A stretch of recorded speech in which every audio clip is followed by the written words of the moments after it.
બ્રુકની વિસ્ફોટક ઇનિંગને સહારે પાકિસ્તાન આવી ગયું છે વર્લ્ડ કપમાંથી બહાર નીકળવાને આરે. શરૂઆતમાં ઇંગ્લેન્ડના બોલરોની ડિસિપ્લિન બોલિંગ, ત્યારબાદ બ્રુકનો બેટિંગ પાવર અને વિલ જેક્સના એન્કર ઇનિંગને કારણે ઇંગ્લેન્ડે ખૂબ જ સરસ રીતે 2 વિકેટનો વિજય પ્રાપ્ત કરીને પાકિસ્તાનને લગભગ વર્લ્ડ કપમાંથી બહાર ધકેલવાને આરે મૂકી દીધું છે. નમસ્કાર મારા ક્રિકેટ પ્રેમી મિત્રો, આજે આપણે આવી ગયા છે ઇંગ્લેન્ડ અને પાકિસ્તાનની મેચનું રિવ્યૂ લઈને.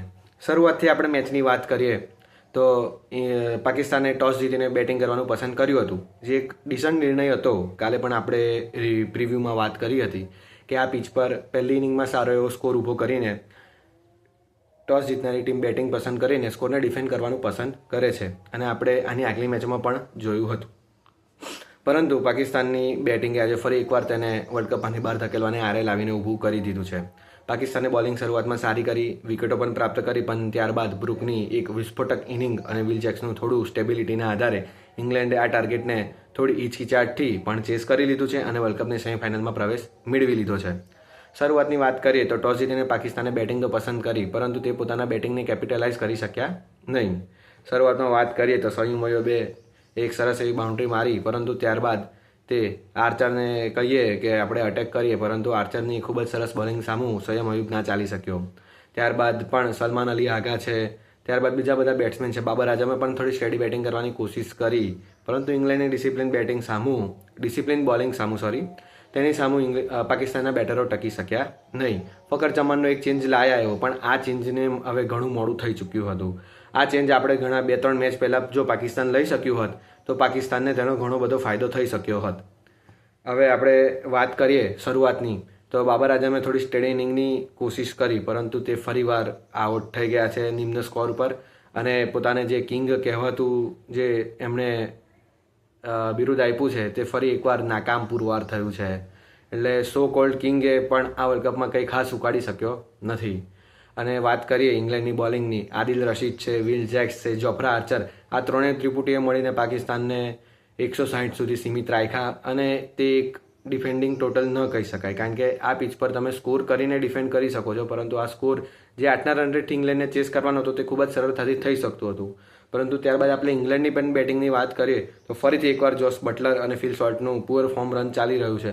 ફિલ સોલ્ટ પણ શ્રીલંકાની સામુની મેચ બાદ કરતાં પોતે કંઈ ખાસ રન કરી શક્યો નથી, પરંતુ ત્યારબાદ જે એ લોકોનો માસ્ટર સ્ટ્રોક હતો હેરી બ્રુકને 3જા નંબર મોકલવાનો, તે લોકોનો એક સફળ દાવ પુરવાર થયો, અને હેરી બ્રુકે એક ખૂબ જ સરસ સ્ટેબિલાઇઝ 100 માર્યો 50 બોલમાં 100 રન. તેઓ ટાર્ગેટની પાછળ ભાગ્યા નહીં, પોતાના શોટ્સ પર વિશ્વાસ રાખ્યો, સિંગલ ડબલ દયા રાખ્યા, અને સામેથી જે વિકેટો પડતી રહી તે વખતે થોડી વારે અટેક કરીને પોતાની ઇનિંગ બિલ્ડ કરીને ખૂબ જ સરસ 100 માર્યા.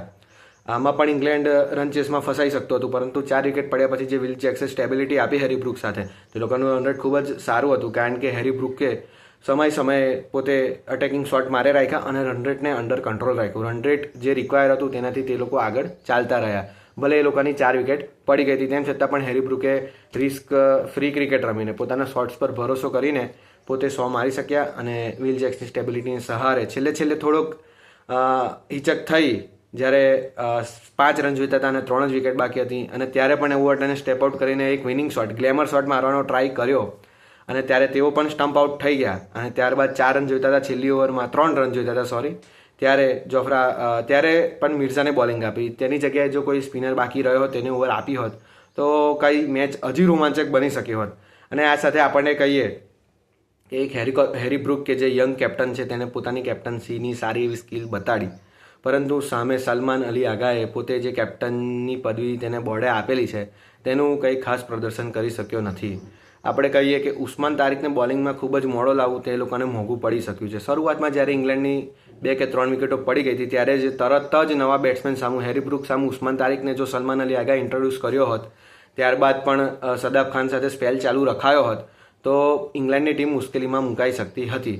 પરંતુ ત્યારબાદ સદાબ ખાન કે જેની લાઇન લેન્થ નથી આવી રહી, તે છે, પછી સયુમ અયબ છે કે જે વિકેટો લઈ જાય છે નો ડાઉટ, પરંતુ આપણે કહીએ કે તે એક ઓલરાઉન્ડર છે, પાર્ટ ટાઈમ સ્પિનર છે. એમને વિકેટ એમના સ્કિલને કારણે મળે છે તે અલગ વાત છે, પરંતુ જ્યારે હેરી બ્રુક જેવો હાઈલી સ્કિલ્ડ બેટ્સમેન સામે આવે છે ત્યારે હેરી બ્રુકે પણ સયુમ અયબ છે, ત્યારબાદ આપણે કહીએ કે મોહમ્મદ નવાઝ છે, તેમ બધાને સારી એવી રીતે રન મારીને પોતે ઇંગ્લેન્ડને જીત તરફ લઈ ગયા.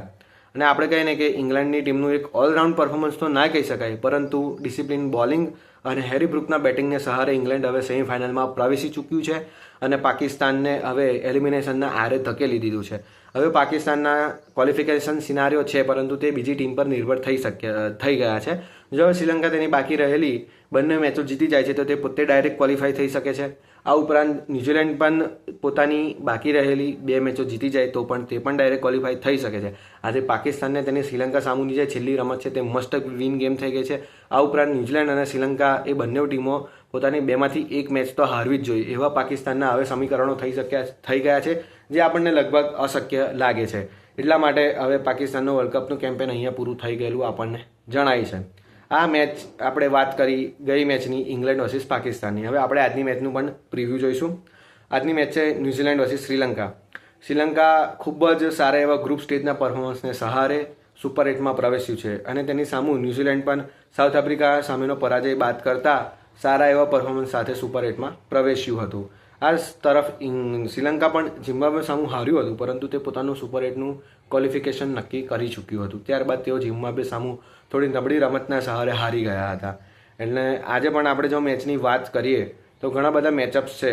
પાથુમ નિસાંકા છે, ત્યારબાદ પવન રત્નાયકે છે કે જે શ્રીલંકાનો ખૂબ જ સારો બેટ્સમેન તરીકે ઉભરી આવ્યો છે. પવન રત્નાયકેની મિડલ ઓર્ડરમાં વિસ્ફોટક ઇનિંગને સહારે શ્રીલંકા મેચોમાં સારું પ્રદર્શન કરી શક્યું છે અને સામે સામે પાથુમ નિસાંકાનો જે એન્કર ઓર્ડર મતલબ એન્કરનો રોલ છે તે પણ તે પોતે સારી રીતે નિભાવી રહ્યા છે. પાથુમ નિસાંકાએ ઓસ્ટ્રેલિયા સામે ખૂબ જ સરસ 100 મારીને શ્રીલંકાને સુપર 8માં પ્રવેશ મેળવ્યો હતો. આ ઉપરાંત શ્રીલંકા માટે પણ ઘણા બધા માઇનસ પોઈન્ટ છે કે જેમાં કુશાલ મેન્ડિસ અને કુશલ પરેરા બંને પોતાનું ફોર્મ બતાવી શક્યા નથી. આ ઉપરાંત લોઅર ઓર્ડરમાં દાસુન સનાકાની બેટિંગ છે. ત્યારબાદ કમિન્નુ મેન્ડિસ મિડલ ઓર્ડરમાં પણ કંઈ ખાસ રન કરી શક્યા નથી. તેથી આ બધા બેટ્સમેનોએ હવે સુપર 8માં સ્ટેપ આઉટ કરવું પડશે. હોમ વર્લ્ડ કપ છે, પોતાની મહત્વતાને સમજવી પડશે અને ત્યારબાદ શ્રીલંકાને સેમીફાઇનલમાં પહોંચાડવામાં તે લોકોએ મદદ કરવી પડશે. શ્રીલંકાની બોલિંગને આપણે જોઈએ તો કે છે મહીશ તીક્ષણા છે, દુનિત વેલ્લા લાગે છે. આ ઉપરાંત બોલિંગમાં પેસ બોલિંગમાં પણ આપણે કહીએ કે લોકો પાસે સારા એવા ઓપ્શન રહેલા છે. આ ઉપરાંત જે પથિરાના હતો તે ઇન્જર્ડ થઈ ગયો છે, તેથી તે બહાર થઈ ગયો છે, પરંતુ આ ઉપરાંત પણ તેઓ પાસે ફાસ્ટ બોલિંગમાં સારા એવા ઓપ્શન રહેલા છે. તેની સામે ન્યૂઝીલેન્ડની પણ આપણને ટીમ સ્ટેબલ ગણાય છે. શ્રીલંકાની સરખામણીએ ન્યૂઝીલેન્ડની ટીમ આપણને ઘણી જેવી સ્ટેબલ લાગે છે. ઓપનિંગમાં વાત કરીએ તો ટીમ સેફર્ડ છે, ફિન એલન છે, તેઓ આક્રમક શરૂઆત આપવા માટે જાણીતા છે અને તેઓ આ વર્લ્ડ કપમાં પોતાનું ફોર્મ બતાડ્યું છે. આ ઉપરાંત આપણે બીજી વાત કરીએ તો મિડલ ઓર્ડરમાં ડેરેલ મિચેલ થઈ ગયો, રચિન રવિન્દ્ર થઈ ગયો. આ ઉપરાંત ત્યારબાદ લોઅર મિડલ ઓર્ડરમાં આપણે વાત કરીએ કાઇલ જેમિન્સન છે. ત્યારબાદ ફિનિશિંગ રોલ પણ તે લોકોએ સારા એવા આપેલા છે પોતાના ખેલાડીઓને. એટલે ન્યૂઝીલેન્ડની ટીમમાં દરેક ખેલાડીને પોતાનો રોલ પ્રોપર ખબર છે. આ ઉપરાંત બોલિંગમાં પણ વાત કરીએ તો મિચેલ સાન્ડનર છે. ઈસ્ટ જોડીની જે સ્પિન જોડી છે તે શ્રીલંકાને ટ્રબલ કરી શકે છે આવનારી મેચમાં, કારણ કે શ્રીલંકામાં સ્પિન હેવી કન્ડિશન હોય છે. આથી આપણે વાત કરીએ કે આજે જે ટીમ મેચ જીતશે તે પોતાના સુપર સેમીફાઇનલના ક્વોલિફિકેશનની નજીક પહોંચી શકશે, કારણ કે પાકિસ્તાન લગભગ ઇવેન્ટમાંથી બહાર નીકળવાને સહારે છે.